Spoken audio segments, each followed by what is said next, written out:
Motion to adopt the agenda. Thank you, Chad. Second. Thank you, Brett. Yes. Yes. Nate, Yes. Andy, Yes. Brad, Yes. Smith, McIntosh, Yes. Sling. Yes. All right, Board Member Ernst, would you like to read the district vision and mission, please? You bet. Southeast Polk Community School District will learn, lead, live, success for college, career, and civic life. Engage all students in learning a challenging curriculum delivered through quality instruction. All right, can we stand for the pledge of allegiance, please? I pledge allegiance to the flag of the United States of America and to the republic for which it stands, one nation, under God, indivisible, with liberty and justice for all. Okay, at this time, we will open it up for public comments. Do we have anyone that would like to give public comments today? Seeing none, we will move on from public comments to the consent agenda, item F. Can I get a motion to adopt the consent agenda, please?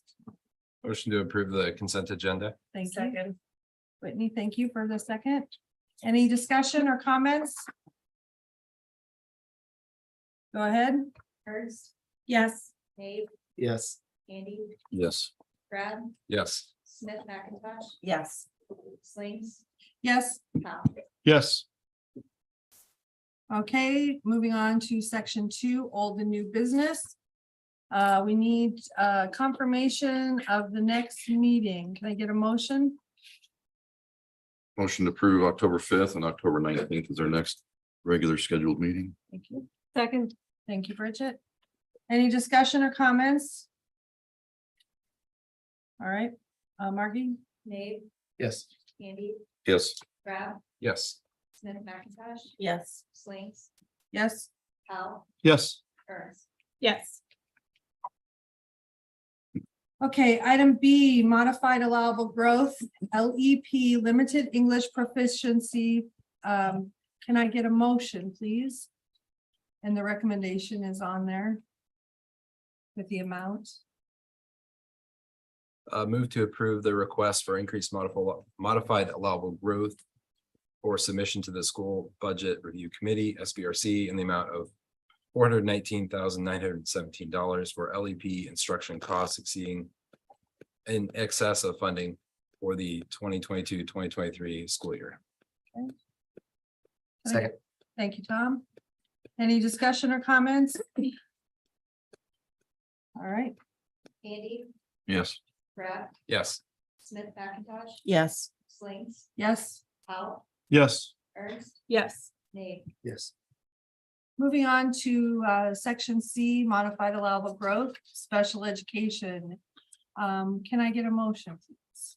I'd like to make a motion that the board approves the request to increase modified allowable growth and for submission of the school budget review committee in the amount of $2,646,241 for the special education deficit for the 2022-2023 school year.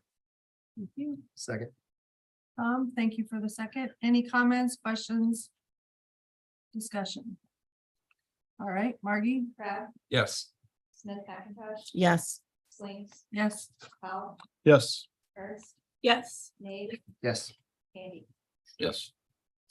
Moving on to section 3, topics for discussion. We're going to start with item A, superintendent's report.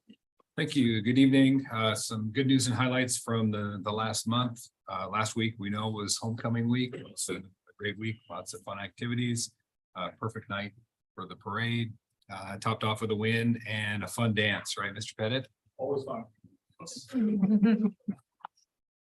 Saturday morning then was the 4-mile playground ribbon cutting, another perfect morning. Big thank you to Polk County, Prairie Meadows, Grimes Asphalt, Rasmussen Group, the Southeast Polk Education Foundation, 4-mile PTA, and anybody that I accidentally forgot for the work with that. You could tell just watching the kids as they played on that, how much of a difference that has already made. Friday night in coinciding with the game was the first annual Big Ram Bash, the Ed Foundation's event. Lots of positive feedback. It was a free, family-friendly event with food trucks, photo booth, magician, DJ, climbing tower. Special guests were the recipients, inductees into the Hall of Honor, marching Rams, Rhythmettes, cheerleaders. So hopefully this is the first of many of those events, because I think it was well received. Staying with the foundation for a minute, the Rams Classic is coming up. That's their annual golf tournament. There is still room for both teams, golfers, and sponsorships. That is on the 29th of September at Toad Valley. All the proceeds from that go back into teacher grants. Dollars for Scholars dinner auction is the next night, also at Toad Valley on the 30th of September. Music and food, two of my favorite things, silent and a live auction as well. And then I just want to finish up. This week we had the work-based learning tour from the state of Iowa, stopped by the high school. This consisted of visitors from the Iowa Department of Education, Iowa Workforce Development, a lot of our local business partners. There's a chance for us to showcase a lot of the great opportunities that our kids have in this area. The ag program, RISE, apprenticeships, diesel, auto, welding, vet tech, nursing, teacher academy, school to work, animal learning center. I could go on and on. But it was really fun. Kind of also had a chance to talk about the skilled trades building as well, but well received. And one of those afternoons where you just kind of beam to watch our kids shine in front of others. So you've got my calendar of events as well, and I'll stop there and take any questions that you might have. Comments, questions? Thank you. Thank you. All right. Excuse me. Item B, Teacher of the Year update. Looking forward to it. I was told I have 3 minutes, so I'll really hustle. I just want to first thank you so much for having me here tonight. And I want to extend a sincere thank you to the entire Southeast Polk school community and our district. I was announced last November, and I continue to just get an outpouring of love and encouragement and support. And I know that I would not be able to do this without all of that. So I just wanted to say thank you for that. So I was talking to Jeannie a couple months ago, and I thought that it was important that I come a couple times this year and kind of let you know what my sabbatical year looks like. You might be thinking, what does Crystal do all day long now that she's not in the classroom? So my role is to serve as an ambassador for education under the Department of Education. So I'm going to talk about my 5 main roles that I do. My first job is that I get to travel both nationally and within our state. I also get to participate in a lot of professional development opportunities. I get to work with teacher prep programs across the state. I get to plan and organize the Emerging Educators Academy. And then I also get to be an ambassador for students and teachers at the state and national level. And I'm going to talk a little bit more about each of those in depth. So the traveling is obviously like the fun part of this trip of Teacher of the Year.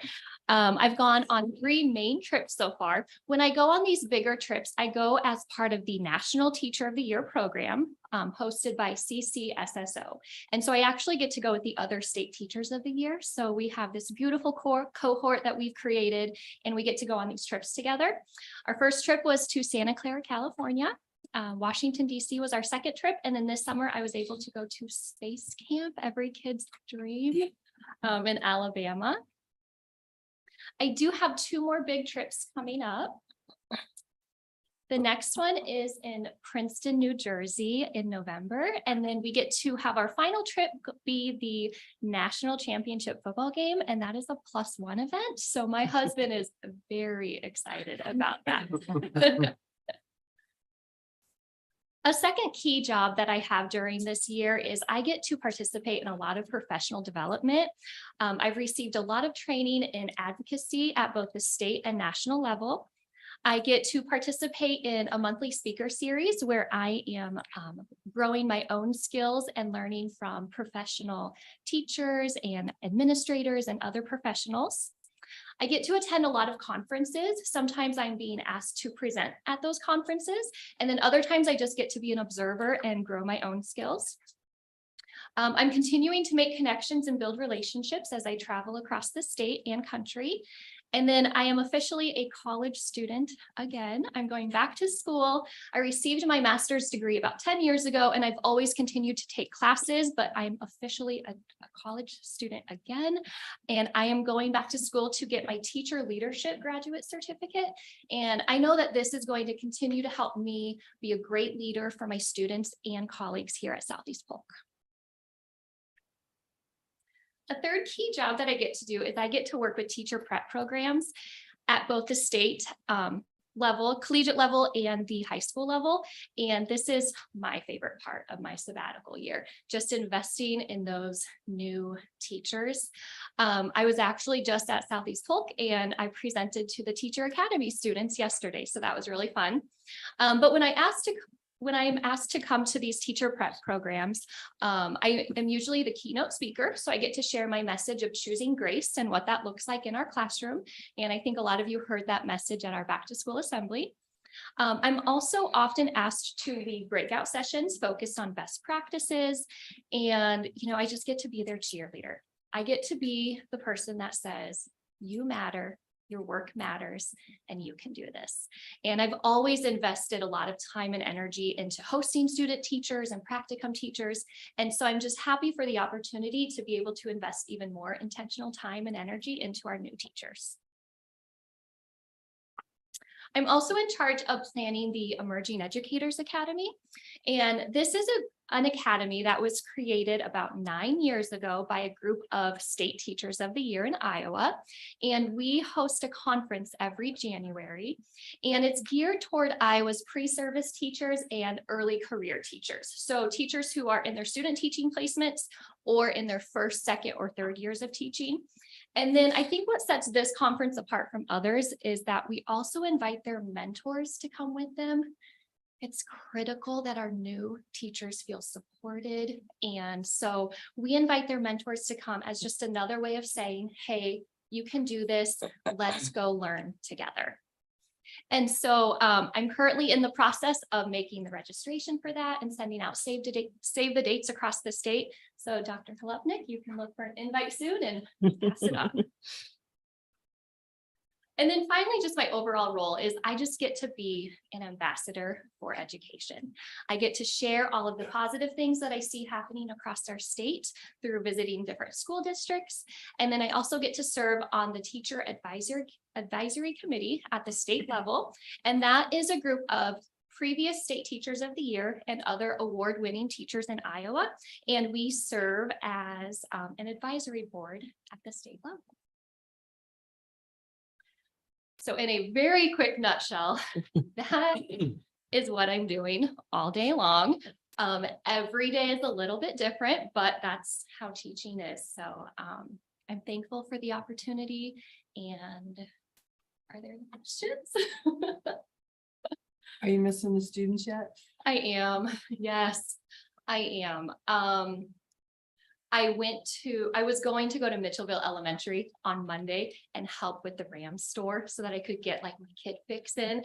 And then Director Snow called me and said, hey, I'm coming to Southeast Polk. Do you want to join me? So then, of course, can't say no to her. So I called Blake and I said, hey, I'll help with the next Rams store. I do miss them, but I also really love the work that I'm doing. And I get to work with these new teachers and I'm just loving it. So yeah. You're coming back though, right? That is the plan. Absolutely. Just gonna be out there. Yes. Just, Yep. Just one sabbatical year. okay. Well, this is like really exciting for you, but also I think for our whole district, because we have the teacher of the year, which is pretty amazing. And I appreciate that you share what you're learning out there with everybody here too. I mean, space camp and everything. It just sounds so much fun. What do you think your biggest area of growth, or what have you learned so far that maybe surprised you? That's a great question. I think the thing that just keeps resonating with me over and over and over in all of these jobs is the idea of keeping the main thing, the main thing. And the main thing is to serve all students.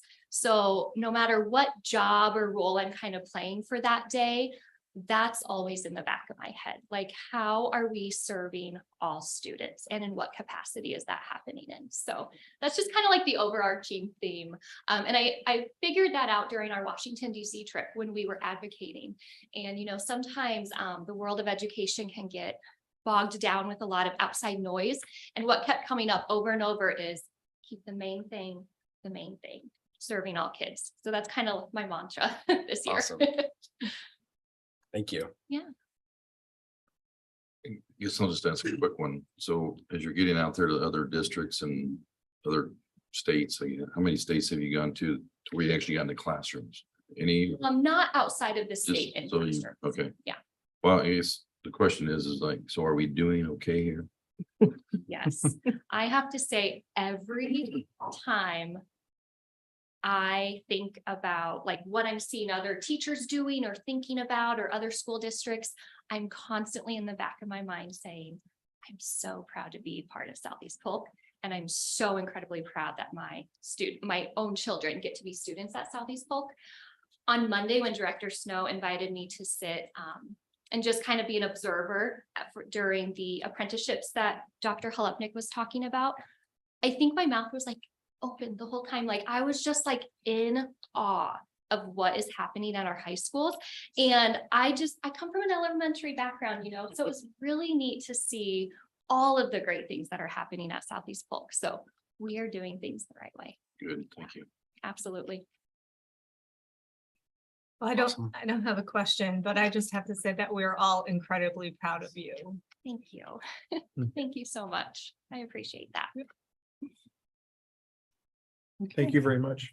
Thank you. Awesome. And I do apologize. I have to leave and get my son from football practice. Understood. Thank Thank you. you. Thank you. All right, moving on to item C, the enrollment update. Mr. Horton.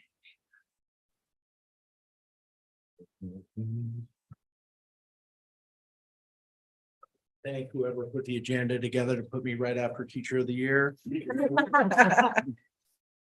And yes. Enrollment, another great story for Southeast Polk, for our communities, so on and so forth. We're kind of hanging right now. We've been here for just a little over a week at a plus 53 students from where we were a year ago.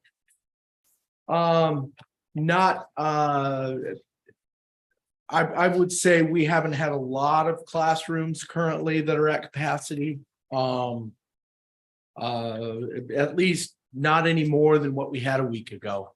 So things are really kind of settling out, which is great, which allows us to get a grip on enrollment and how enrollment manifests itself throughout the district. Anything further on enrollment? Do you like to hear anything expanded on? You know, one thing that we are seeing is we have about 50 plus students more in our ELL program than we had a year ago.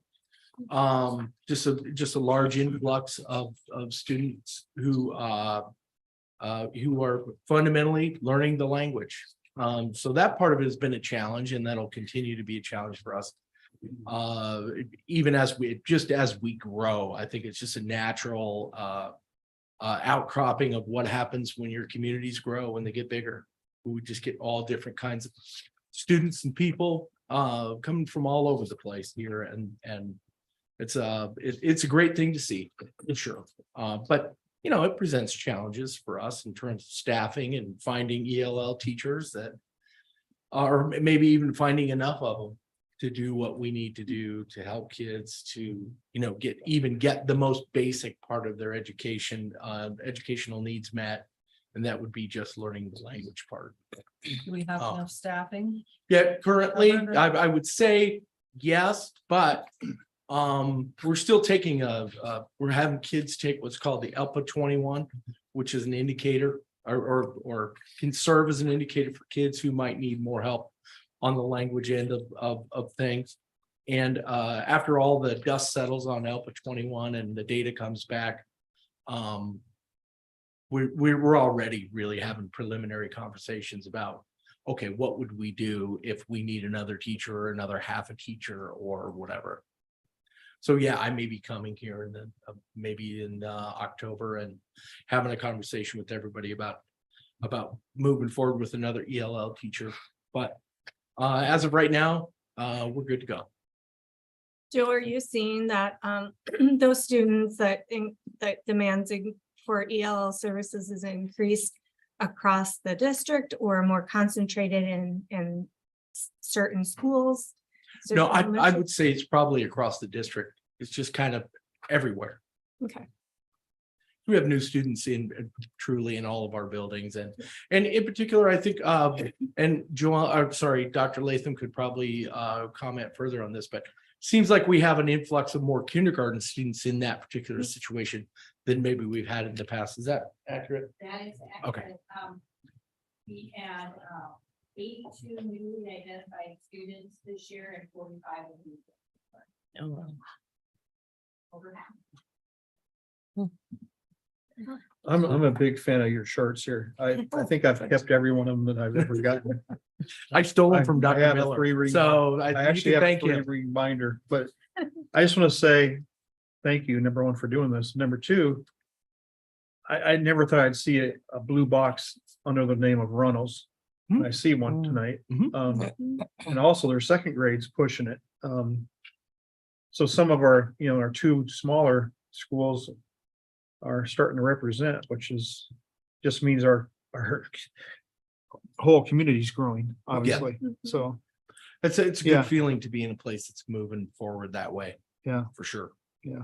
So to answer Brett's question in a different way, yeah, I think we are doing a lot of things right. And when I say we, I mean the municipalities and neighborhoods and parents and school and all of it, the whole picture. It's kind of a rosy picture, which is nice. So I see that Clay is getting really close to having a blue box in most of their classrooms. Is that correct? Say that again. I'm sorry. Clay Elementary, it looks like most of their classrooms are going to be at capacity pretty soon. Is that correct? Yeah, yes and no. At capacity is kind of loaded because there are spaces in the building that aren't being used with Right. kids in them, things like that. So, but yeah, I would say their class size numbers are healthy. They're the highest of all of our elementary schools. They average 25 kids across the board. But even with that, we have a good ratio and all of the kids are being served and taught. And I like how we're closing out the numbers to make sure that the kids are being served and not just trying to pack them into the classroom. So I think that's good. Well, thank you. Thank you. I know that is certainly the approach. If we can navigate and manage numbers the Yeah. best we can. And if we have families who may live in the Clay area, but they would really like their kids to go to Centennial or something like that, we oblige We can them do that. for sure. Good deal. That's a good question. Do we have enough infrastructure around, like desks and all that kind of stuff, that we can spread them around between building and building and kind of keep up? I mean, we're kind of like pushing it, right? As far as like elementary and stuff. So, has there been any, are we ordering new or are we having to? I That's think, terrible. I think the latest I saw was some chatter about what to do with the extra section that just got built at 4 Mile. And it was things like cupboards, cabinets, things like that. And the interesting part is when they reach out, the principal will usually reach out to everybody and say, hey, does anybody have any cabinets? And all of a sudden there's 11 cabinets somewhere that we've been able to locate, find, or they've been in a storage closet somewhere. So I would say right now, I haven't heard any like huge SOSs like, oh my gosh, we have 25 kids and you can't find a desk. So I think we're doing okay. I guess it's bottom line. I maybe not hearing that we're not okay has given me that indication. That's kind of a Gary thing. He kind of monitors that that part of the world, but I haven't, seen anybody shoot up a flare and say, oh my gosh, we have a problem. Have we thought about, have we had to like gray out any boundaries or anything? Like if we have a new student coming in, like say you had 3 new students coming in 5th grade in Clay, are you gonna be like, well, hey, you're close to this boundary, so would you like to roll over to this elementary, or you know what I mean? Yeah. Do we offer that? The short answer is yes. Okay. And then when it's something like that, if we're moving them to another elementary school, we will pick up the tab on transportation because it's our move that's having the child go to an elementary school that wouldn't be really easy to walk to. Mhm. So that's kind of the trade-off is, Yeah. you guys, parents get to save the transportation fee and we get to place the student in a situation where the class size might be a little bit smaller, a little more accommodating. Just offhand, have we had to do that before? Oh, yeah. Yeah. So kind of it's an ongoing. Yeah, Okay. it's been kind of ever since July. Okay, so it's working out Been pretty kinda well. Having these one-on-one conversations with family. When we do the boundary waiver, when our waiver system goes into play in July, there are a number of families who go quite naturally, like they may have bought a house in June over by Clay, and then they decide, well, gosh, our students in 3rd grade and they've been at Willowbrook since kindergarten and we love it. We don't want to move. Can we go over there? I usually go, oh, yeah, sure you can. That would be great. That actually helps out a lot of folks when those situations do come up. And then when it's not so convenient, those are the difficult conversations with families, because we want to do what they want to do. We want them to be happy with their home school, whether it's right in their neighborhood or the next town over. Okay, so we do reserve the right though to say, hey, there's just Yeah. not room in that building at this time. Yes. We'll have to, Yes. that makes sense. Obviously, we don't want to, but Just to add on to Tom's question, so open enrolled students, if somebody wants to open enroll at the elementary level, I assume that we're not taking them to Clay right now. They're probably going elsewhere. That at Clay, you mean? Is that what you said? Yeah, if they're open enroll, like we're kind of looking at this whole Right. grid and saying, okay, we've got room over Mhm. here for you, but Clay is probably not gonna fit. I think in general, that's correct. I usually just look at, like, if it's a 2nd grader, I'll look across 2nd grade and go, okay, where is the smallest number? And then that's the school that gets assigned to the student. So, and usually the smallest number does not exist at Clay. Mhm. So the short answer is, yeah, that's kind of what we do. Okay. It's kind of interesting too, because some of them will go, well, I'm not sure where that school is. And then they go to that school for 2 months and they go, oh my God, this is the greatest school ever. We love it. So it doesn't take long to make a school home really fast for a family. Especially if they keep an open mind in the beginning. That's the hardest part. Is that first couple weeks adjustment, and then they go, oh, I can't imagine going to school anywhere else. Any other questions? no, I think you already committed to redistricting next year, right? That what? To redrawing the boundaries that you say you wanted. to do next year? I certainly would be a part of that process, but that's for you all to get to decide. No, we don't have a date yet set for that, do we? But it's this fall. The demographer. Yeah, it'll be in the spring by the time. we Don't get spring by there. the time, okay. One last thing to add in that little red, I've decided I'm done stacking your places with all the paperwork that I end up giving you. Inside that red packet is it's policy 60807, example number 1, overnight trip information. If you're wondering why you got that, because I think this might be one of the first ones for some of you. If we have a trip that's either out of state or it's an overnight situation, all those will come to you so that you're in the know and you understand. Oh, okay, well, we're gonna have some Southeast Polk students at an overnight trip, and this one is in Cedar Falls. And it's coming up in November. But it's just really more notification, or if you see something on any of those that makes you raise an eyebrow. Certainly call me, email me, whatever, glad to help you out, or glad to even go back and sponsor and say, hey, why does it cost a student $2,000 to go to Cedar Falls? And it doesn't. I just made that up. But that happens sometimes. It does make you raise your eyebrow, like, holy cow, what are they doing? Buying gold or something up there? But I just wanted to let you know that was there for all of you, and thank you very much. If Thank we don't have any more Thank you questions. very much. Thank You bet. Thank you, Joe. All right, moving on to item D, professional learning updates.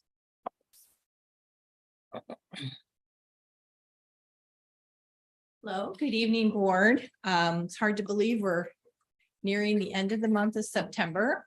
And so we are approaching our first district professional development day. Mhm. And so you can see the outline of what that looks like for a week from tomorrow. Thinking about those big rocks that Dr. Hlupnik has talked about, the two focus areas of the professional development will be around implementation and collaboration.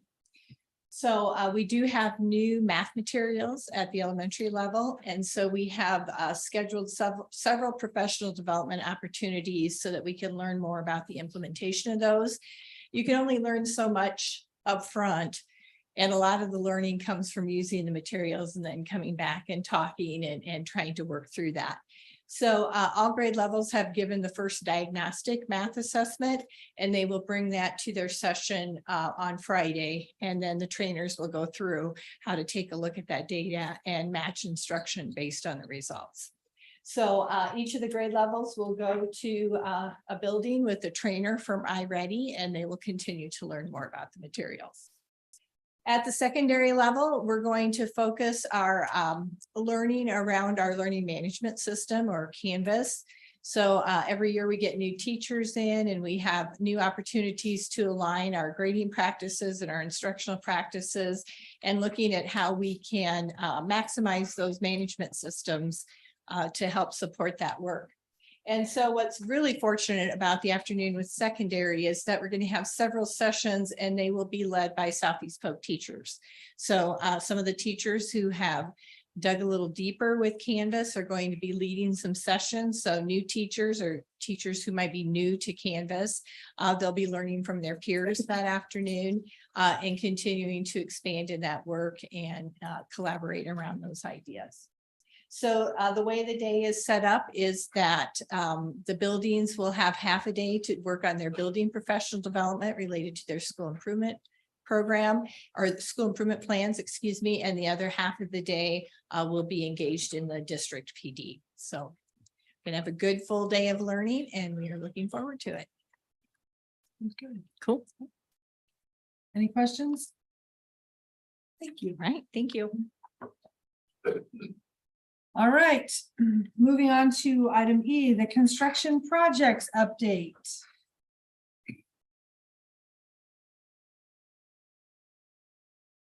Good evening, Superintendent and Board. Feel good again. Back to give you an update on a couple major projects in the school district. I'm going to start with stadium. We continue to have some levels of frustration part of that project. But we're continuing to battle and work through those also.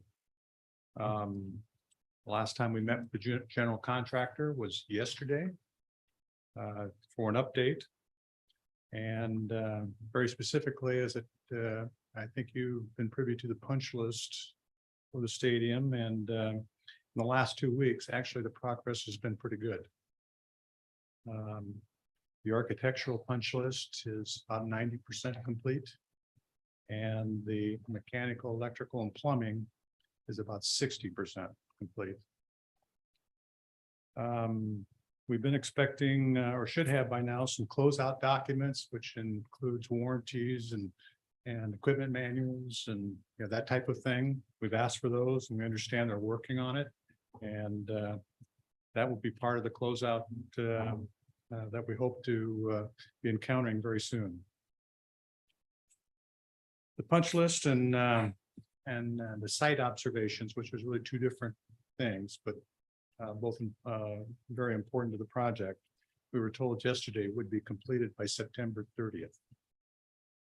2024.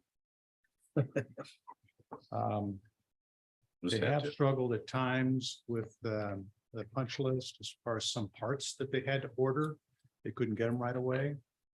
But that has delayed some of those mechanical punch list items. We do continue to, from a retaining standpoint, we're holding about $1 million. And we'll continue to hold about $1 million. And we also have about $200,000 in upcoming payments for work recently completed. You will be seeing, I think it's 3 change orders. I didn't bring them with me. In October, that amount to about $102,000.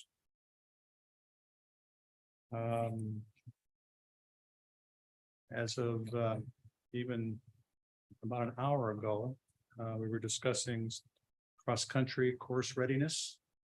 And we've had some conflict that we've had to work through with the general contractor in that particular regard. The general has agreed to work in preparation for the meet on September 28th. And should be starting that on Monday or Tuesday, depending upon the weekend weather. What are the 3 change orders? Pardon me? What are the 3 change orders? I didn't bring those with me. I don't know if you've got them with you. One of them is probably the air conditioning. It's not, you said. Is So- air conditioning. There's just a number of different things on there. The change orders are made up of probably a dozen items, smaller dollar amounts. We had them grouped all at one time. So To give us credits back or to add? some of both, actually. Okay. So I can give you the detail next board meeting, but that will come to you as a formal approval of the board. It's over 25,000. For example, some of the things I can think of right offhand. We need to put an exterior door on the elevator that sits outside of the press box. That is not required, was required with our plans and specs, but to help the elevator's longevity, we want to put that on there. And that costs around $24,000. So it's just a culmination of a number of different items leading up to that. Oh, you mean a double door at the bottom?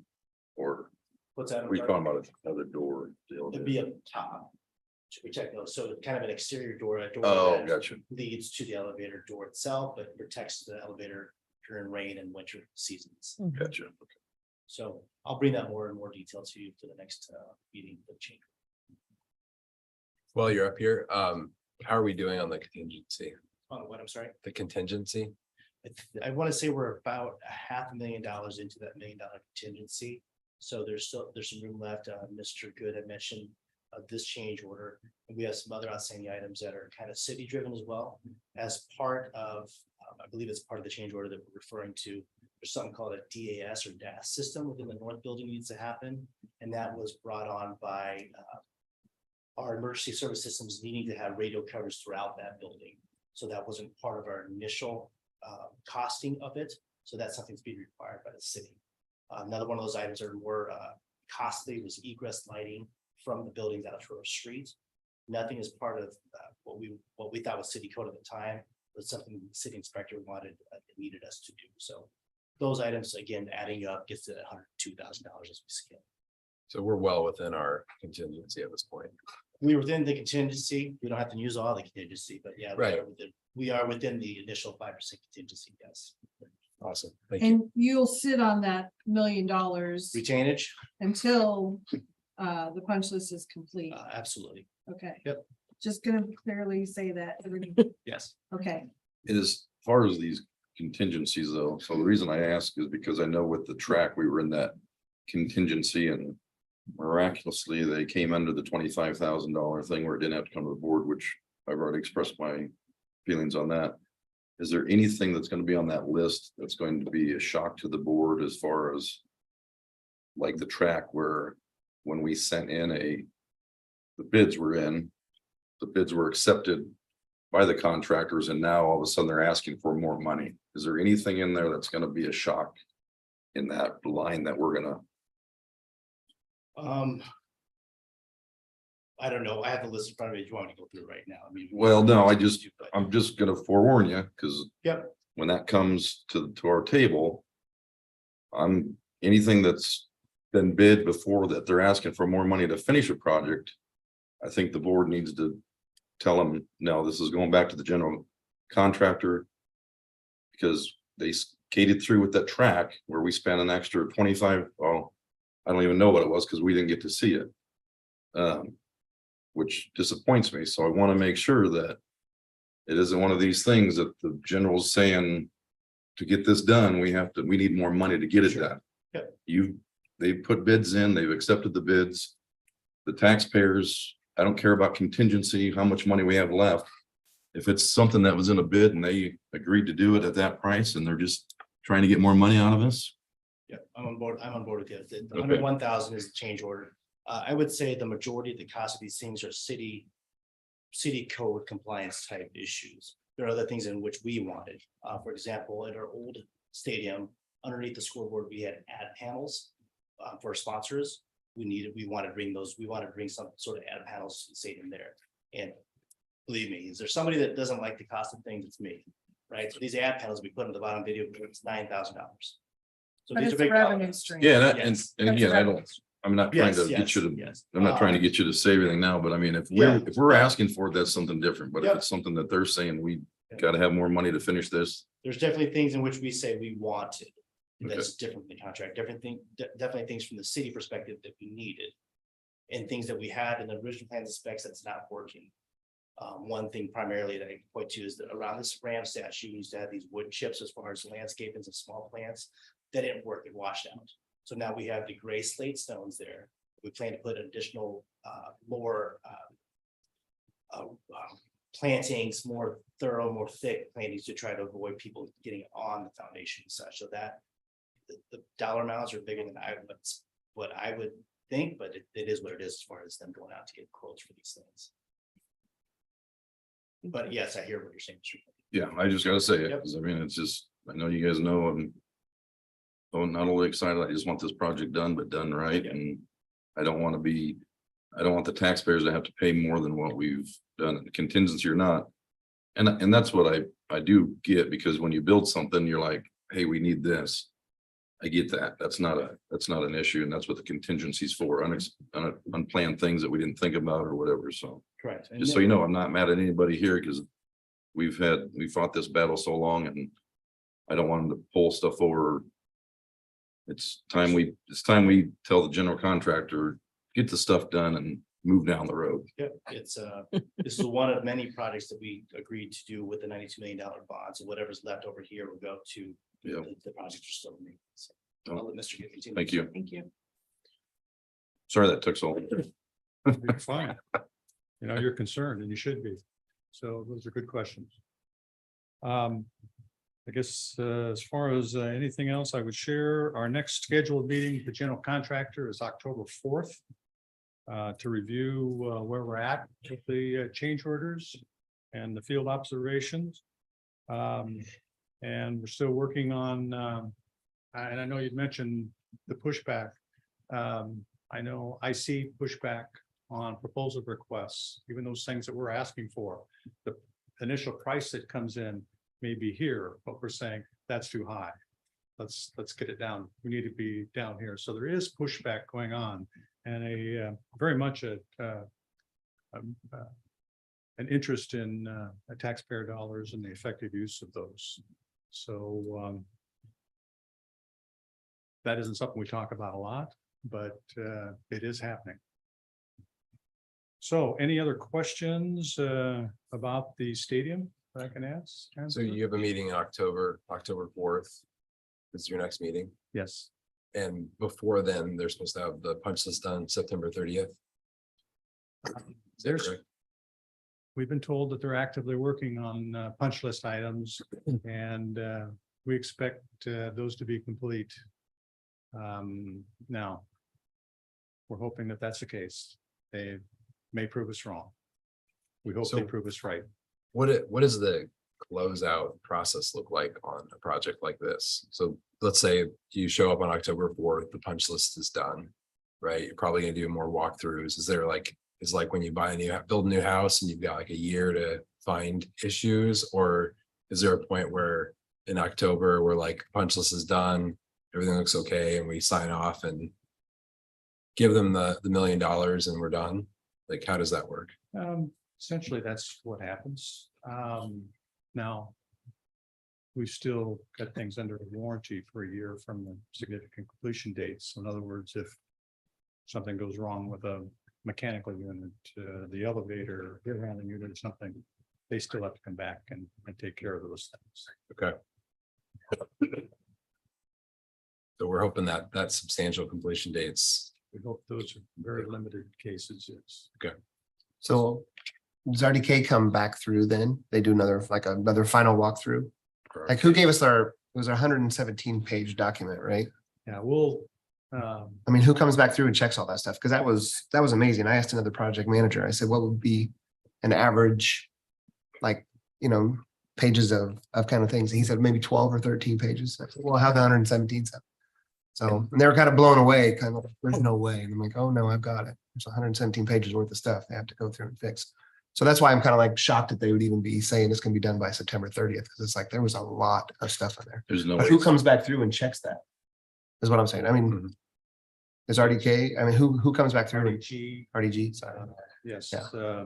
we'll check JK. every punch list item, make sure that it's completed as they said it was. We'll Okay, so add they the come back credit. through. Oh, Okay, yes. the same person that kind of wrote it out and took all the pictures. Yes, every, comes back the through. same person that wrote out the punch list. Yeah. Comes back and checks Okay. every item.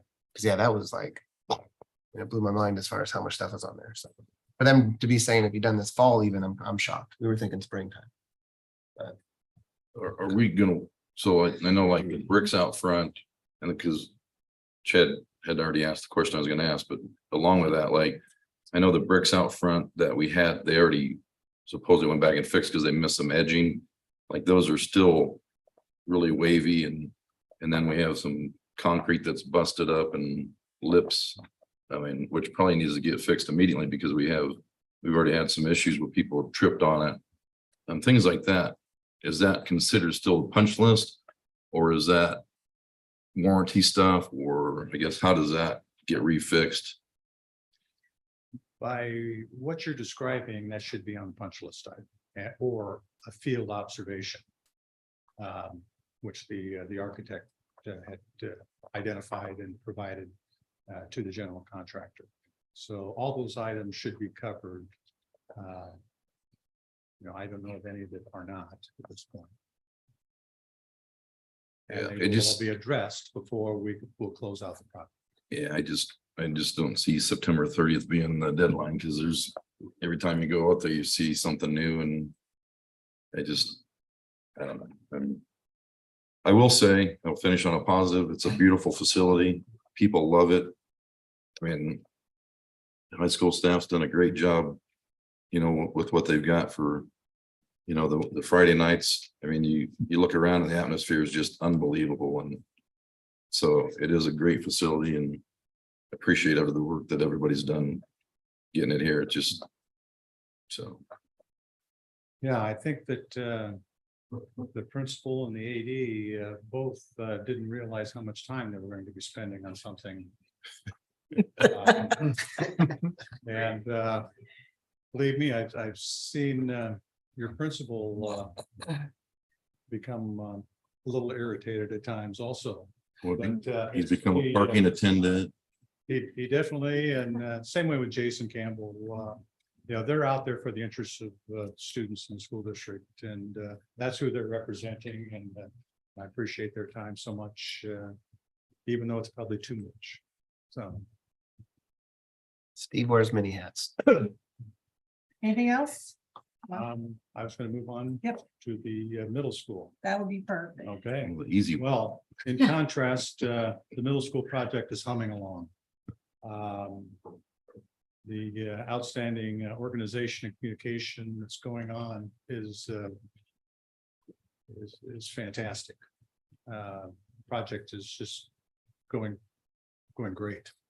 I'm very thankful for that personally too. I've had enough of the other side of that, I might say.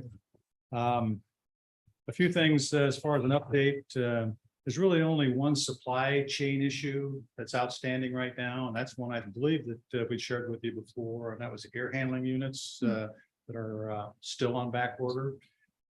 Expecting those to arrive in late November. But those are not impacting the completion date in any way. It's just something that's behind schedule that we need to get caught up on. Their average, well, this was last week. They were averaging about 95 workers every day. That's a lot of bees. That's a lot of Yeah. coordination that's going on. And a lot of activity, positive activity. As far as what's some of the progress in the last couple of weeks, and some of it's ongoing, but a lot of the site work, grading and fall seeding. Actually, fall seeding's complete within the seeding window of all things. And so that's a good thing. We even got seed that's starting to sprout. This fall, they will be planting trees. So that's looking like the 1st of October. The landscape's changing and for the positive. Though when I speak about the site work, it's puzzling to me that the same subcontractor is on the middle school site that's on the stadium site. And the middle school site's going great and timely. Gym lockers have been delivered and been installed. Interior painting is actually ahead of schedule. The gym has been painted. The kitchen's been painted. So there's a lot of finished looking things that are happening, which is fantastic. The gym equipment installation starts at the end of September. Most of the roofing work will be completed the next 2 weeks, so it'll be watertight from the top down anyway. The last of the concrete floor slabs have been poured, which is a significant milestone. Interior drywall continues and is going really well. And at the end of the month, September, the kitchen walk-in freezer coolers are going to arrive and start installation of those. And in referencing pay apps on this project, we're currently at 68% materials stored and completed to date. And thankfully, I can say we continue to be on schedule for June 2024 completion. Any other questions about that? Does your blood pressure drop when you're meeting with them? You noticed. No, it's a great project. Well, it's kind of from one extreme to another. As I've shared with you before, I've done about $1 billion worth of construction. This one's a dream. I'm telling you, you've got a good one going here. You got to be very thankful for that. Thank you. And it'll be a beautiful building, as some of you have already seen. Anything else for me? Thank No. you. Okay, great. Thank you. Thank you. Can I get a motion to adjourn? I'll move to adjourn. Second. Thank you. So Jill.